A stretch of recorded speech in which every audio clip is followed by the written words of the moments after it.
Hello बच्चों, आज हम लोग वैलेंस बॉन्ड थ्योरी के एप्लीकेशन में डिस्कस करेंगे सबसे पहले 6 कोऑर्डिनेट कॉम्प्लेक्स को, यानी जिनका कोऑर्डिनेशन नंबर 6 होता है। ठीक है, तो कोऑर्डिनेशन नंबर 6 वाले कॉम्प्लेक्स की अगर हम बात करें यानी ऑक्टाहेड्रल कॉम्प्लेक्स की बात करें तो बेसिकली इसके अंदर दो कैटेगरी आपको मिल जाएगी। एक होती है इनर ऑर्बिटल कॉम्प्लेक्स वाली और दूसरी होती है आउटर ऑर्बिटल कॉम्प्लेक्स वाली। तो वन बाय वन हम इन दोनों को डिस्कस कर लेते हैं। एक छोटा सा एग्जांपल मैं यहां पे ले रहा हूं। Let we are having a complex FeCN whole 6 -4। ये कॉम्प्लेक्स है।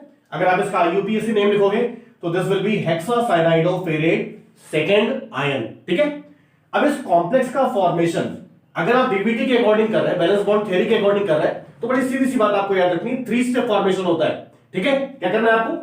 सबसे पहले आप जो सेंट्रल मेटल आइटम है इसका कॉन्फ़िगरेशन लिख लो। Fe एटॉमिक नंबर 26 है, तो इसका इलेक्ट्रॉनिक कॉन्फ़िगरेशन आप लिख सकते हो 1s2 2s2 2p6 3s2 3p6 3d6 4s2 4p0 4d0। हालांकि इलेक्ट्रॉन बस यही तक है, क्योंकि फोर्थ सेल में p सब सेल भी होता है, d भी होता है, f भी होता है, तो मैंने p और d ऐसे लिख दिया। ठीक है, इंफॉर्मेशन के लिए कि ये वाले सब सेल भी अवेलेबल है, हालांकि इसमें कोई इलेक्ट्रॉन नहीं है। तो ये आपका जो सेंट्रल एटम है उसका इलेक्ट्रॉनिक कॉन्फ़िगरेशन बन गया। ये पहला स्टेप होता है। दूसरे स्टेप में आप क्या करोगे कि इस कॉम्प्लेक्स के अंदर ये जो सेंट्रल एटम है इसकी ऑक्सीडेशन स्टेट क्या है उसका आप कॉन्फ़िगरेशन लिख दो। तो इस कॉम्प्लेक्स में जो आयरन है Fe है ये +2 स्टेट में है, तो आपने क्या करना है, सेकेंड स्टेप में Fe+2 का कॉन्फ़िगरेशन आपने लिखना है। तो +2 में एक्चुअली क्या हो जाएगा कि ये जो 4s2 है आउटर सेल, इसके 2 इलेक्ट्रॉन एलिमिनेट हो जाएंगे यानी बाहर निकल जाएंगे। ठीक है, तो अब आपने क्या करना है, जहां तक ये कंप्लीट है इसको तो आप छोड़ दो, इसको दोबारा लिखने की जरूरत नहीं है। यहां पे हम 3D से इसको फॉर्म करते हैं, तो ये आप इसका बना लो, ये 3D सब सेल हो गया। आपको पता है डी सब सेल के अंदर 5 ऑर्बिटल्स होते हैं, तो ये 5 ऑर्बिटल आप ड्रॉ कर लो। Then 4s then 4p, as per requirement आप 4d भी बना सकते हैं। ठीक है, अब आप देखो ये जो Fe+2 बना, बिकॉज यहां 4s से 2 इलेक्ट्रॉन निकल गए, तो इसमें क्या बचेगा 3d6, यानी 6 इलेक्ट्रॉन इसके अंदर है। तो अगर आप इसको फिल कर दें तो first second third fourth fifth and sixth, 4s 0 हो गया, 4p 0 4d 0 ऑलरेडी था। ठीक है, अब आप मेरी बात समझ लो, ये इलेक्ट्रॉनिक कॉन्फ़िगरेशन है Fe+2 का। अब क्या करना है आपको कि ये जो सेंट्रल मेटल आयन है Fe+2, ये कॉम्प्लेक्स के अंदर कैसा है, तो Fe+2 in the complex FeCN6।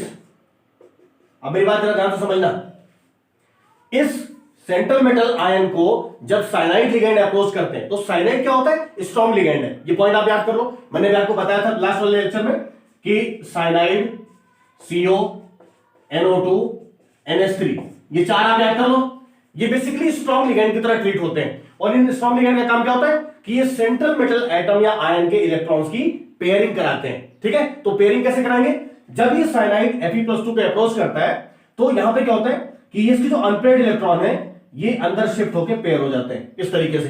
तो अगर ये अंदर शिफ्ट हो जाएंगे तो D का ये ऑर्बिटल क्या हो जाएगा, वैकेंट हो जाएगा, खाली हो जाएगा। तो सिचुएशन बिकम्स लाइक दिस।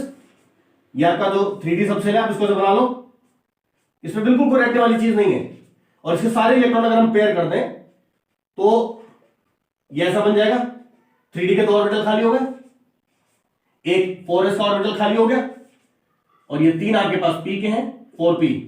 ठीक है, अब BBT का assumption क्या था कि जो सेंट्रल मेटल आयन होता है ये इतने उतने ऑर्बिटल अवेलेबल कराता है अपने कोऑर्डिनेशन नंबर के बराबर। तो यहां पे बिकॉज़ 6 साइनाइड अप्रोच कर रहे हैं, कोऑर्डिनेशन नंबर 6 है, तो इसने 6 ऑर्बिटल अवेलेबल करा दिए। अब एक्चुअली क्या होता है, ये सारे के सारे 6 ऑर्बिटल आप देख लो, अगर आप ध्यान से देखो तो 2 ऑर्बिटल D का है, एक S का है, 3 P का है, ये सारे के सारे मिक्स हो जाते हैं यानी हाइब्रिडाइज हो जाते हैं, और हाइब्रिडाइज होने के बाद ये एक नया सेट बनाते हैं जिसको हम लोग बोलते हैं D2sp3 हाइब्रिडाइजेशन। ठीक है, अब आप देखो इस कॉम्प्लेक्स की सिचुएशन कैसे बन जाएगी, दिस बिकम्स लाइक, ये जो 3 ऑलरेडी पेयर्ड वाले ऑर्बिटल हैं इनको आप अलग कर दें, एंड रेस्ट ऑफ द 6 ये जो बाकी हैं ये सारे एक साथ हो गए। ठीक है, इसको आप ऐसे दिखा दो 1 2 3 4 5 6। अब इसके अंदर क्या होता है कि जो साइनाइड लिगेंड है ये अपना इलेक्ट्रॉन यहां पे ट्रांसफर करते हैं, ये सारे के सारे साइनाइड सेंट्रल एटम के वैकेंट ऑर्बिटल में। अब आप देखिए ये जो 6 ऑर्बिटल सेंट्रल एटम में अवेलेबल कराए थे, इन्होंने लोन पेयर साइनाइड में ट्रांसफर कर दिया और इसके साथ एक बॉन्ड बना लिया। बिकॉज यहां पे जो ऑर्बिटल आप यूज कर रहे हैं ये कौन सा है, 2 ऑर्बिटल डी का है, एक एस का और 3 पी का। So that's why the hybridization is d2sp3, right. तो ये लास्ट में जो कॉन्फ़िगरेशन आपको दिख रहा है ये कॉम्प्लेक्स का कॉन्फ़िगरेशन है। और सबसे इंटरेस्टिंग बात ये है इस पूरे कॉन्फ़िगरेशन में आप ध्यान से देख लो, अनपेयर्ड इलेक्ट्रॉन का जो नंबर है वो है 0, कहीं भी कोई अनपेयर्ड इलेक्ट्रॉन नहीं है, all the electrons are paired. और अगर ये सारे इलेक्ट्रॉन पेयर्ड हैं तो आप याद कर लें कि किसी भी कॉम्प्लेक्स में अगर अनपेयर्ड इलेक्ट्रॉन नहीं है या सारे इलेक्ट्रॉन पेयर्ड हैं, then this complex is treated as diamagnetic. इसका मैग्नेटिक बिहेवियर कैसा होगा, डायमैग्नेटिक। तो पॉइंट आप याद कर लें, अगर ये 6 कोऑर्डिनेट है तो इसका स्ट्रक्चर होगा ऑक्टाहेड्रल, एक पॉइंट। इसकी हाइब्रिडाइजेशन है d2sp3। और एक बड़ी इंटरेस्टिंग बात है, जब हम इस कॉम्प्लेक्स को फॉर्म कर रहे थे तो सेंट्रल जो मेटल आयन है इसका आपने डी सब सेल अंदर वाला यूज किया है। अंदर वाले का मतलब जो उसकी n है, जो टोटल नंबर ऑफ सेल है उससे एक कम वाला, यानी 4 सेल है तो एक कम वाला, यानी 3 वाला। अगर आप अंदर वाला डी यूज करेंगे तो complex is treated as inner orbital complex, ये जो टर्म होता है। और सबसे इंटरेस्टिंग बात क्या है कि जब इनर ऑर्बिटल बनता है तो मैक्सिमम इलेक्ट्रॉन पेयर हो जाते हैं, ठीक है ना, इसलिए इसको बोलते हैं स्पिन पेयर्ड कॉम्प्लेक्स, ठीक है। या फिर अनपेयर्ड इलेक्ट्रॉन कम होते हैं जिसको हम लोग बोलते हैं लो स्पिन कॉम्प्लेक्स, ठीक है।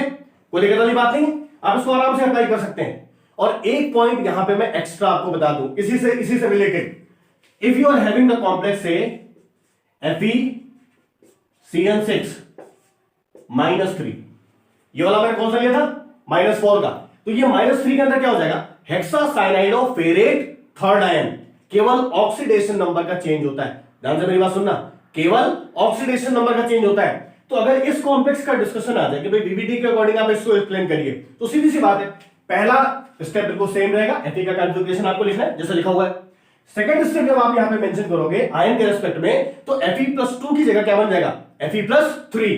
तो आप छोटा सा चेंज यहां पे कर लें, दिस इज Fe+3। और +3 में आप क्या करोगे, 2 इलेक्ट्रॉन तो आपको 4s से निकालने हैं, राइट, और 1 इलेक्ट्रॉन आप 3d से निकाल दोगे। तो जब 3d से 1 इलेक्ट्रॉन और निकल जाएगा तो this becomes only 3d5 like this, ठीक है। अब क्या हो गया, d के अंदर 5 इलेक्ट्रॉन आ गए, राइट। अब आपने क्या करना है, जब Fe+3 ये जो आयन है ये कॉम्प्लेक्स के अंदर होगा, आप देखिए मैं अकॉर्डिंगली चेंज कर दे रहा हूं, जब ये Fe+3 कॉम्प्लेक्स में होगा तो साइनाइड स्ट्रांग लिगैंड है, वो अनपेयर्ड इलेक्ट्रॉन की पेयरिंग कर देगा।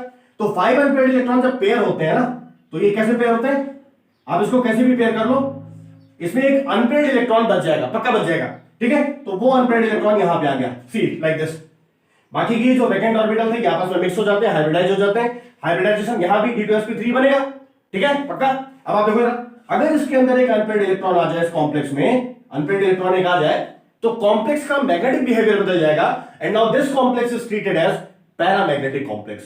कोई रखने वाली चीज नहीं है, सारे इलेक्ट्रॉन पेयर्ड है डायमैग्नेटिक, कहीं भी कोई अनपेयर्ड है पैरामैग्नेटिक, कितने अनपेयर्ड है वो इशू नहीं है, राइट। और आप याद कर लो कि जब भी आप कॉम्प्लेक्स फॉर्मेशन में इनर सेल यानी अंदर वाली सेल का डी ऑर्बिटल यूज करोगे, then complex is treated as inner orbital complex, right. Maximum electron paired हो जाते हैं तो स्पिन पेयर्ड कॉम्प्लेक्स होता है, या अनपेयर्ड इलेक्ट्रॉन कम होते हैं इसलिए लो स्पिन कॉम्प्लेक्स होता है, राइट। कोई कंफ्यूजन नहीं है, ठीक है। ये बात हो गई इनर ऑर्बिटल कॉम्प्लेक्स के रिस्पेक्ट में। सेकंड पार्ट में, सेकंड एग्जांपल में हम लोग डिस्कस करेंगे कि आउटर ऑर्बिटल कॉम्प्लेक्स क्या होता है। Thank you.